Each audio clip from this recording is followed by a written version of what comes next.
وَاسْتَعِينُوا بِالصَّبْرِ وَالصَّلَاةِ وَإِنَّهَا لَكَبِيرَةٌ إِلَّا عَلَى الْخَاشِعِينَ۔ وَاسْتَعِينُوا بِالصَّبْرِ وَالصَّلَاةِ، اور مدد حاصل کرو دو چیزوں سے، صبر اور نماز۔ یہ صبر کا لفظ یہاں پر بہت قیمتی ہے، بہت بامانی ہے۔ علماء کیوں وجود میں آتے ہیں؟ جب وہ دنیا کے کتے بن جائیں گے تو دین کو بدنام کرنے والے ہوں گے۔ بظاہر دینی مناسب ہیں، لیکن اصل میں ان کے پردے میں دنیا داری کی جا رہی ہے، صبر نہیں، بس صبر کے ساتھ اور نماز کے ساتھ۔ اس لیے کہ آپ صحیح راستے پر آئیں گے۔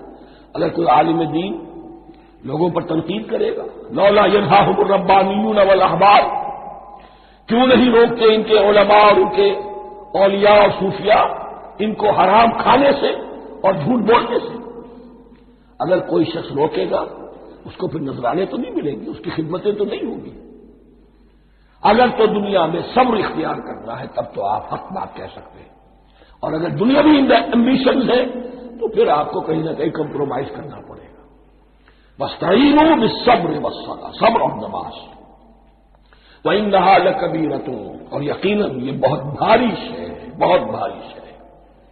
عام طور پر خیال یہ ہے کہ انہا کی ضمیر صرف صلاۃ کی طرف جاتی ہے، نماز بہت بھاری ہے۔ ایک رائے یہ ہے کہ نہیں، اس پورے طرز عمل کی طرف جا رہی ہے۔ یہ طرز عمل کہ خود صبر کرو، اس دنیا میں صبر کرو، دنیا اور دنیا کے متعلقات میں کم سے کم پر قانے ہو جاؤ، اور حق کا بول بالا کرنے کے لیے میدان میں آ جاؤ۔ یہ طرز عمل، اور اس میں پھر نماز، الصلاۃ وعماد الدین۔ وَإِنَّهَا لَكَبِيرَةٌ إِلَّا عَلَى الْخَاشِعِينَ، یہ یقیناً بہت بھاری چیز ہے، یہ روش، یہ رویہ بھی بہت بھاری اور نماز بھی بہت بھاری ہے، سوائے ان خشوع رکھنے والوں کے، ڈرنے والوں کے، جن کے دل جھک گئے ہیں اللہ کے سامنے۔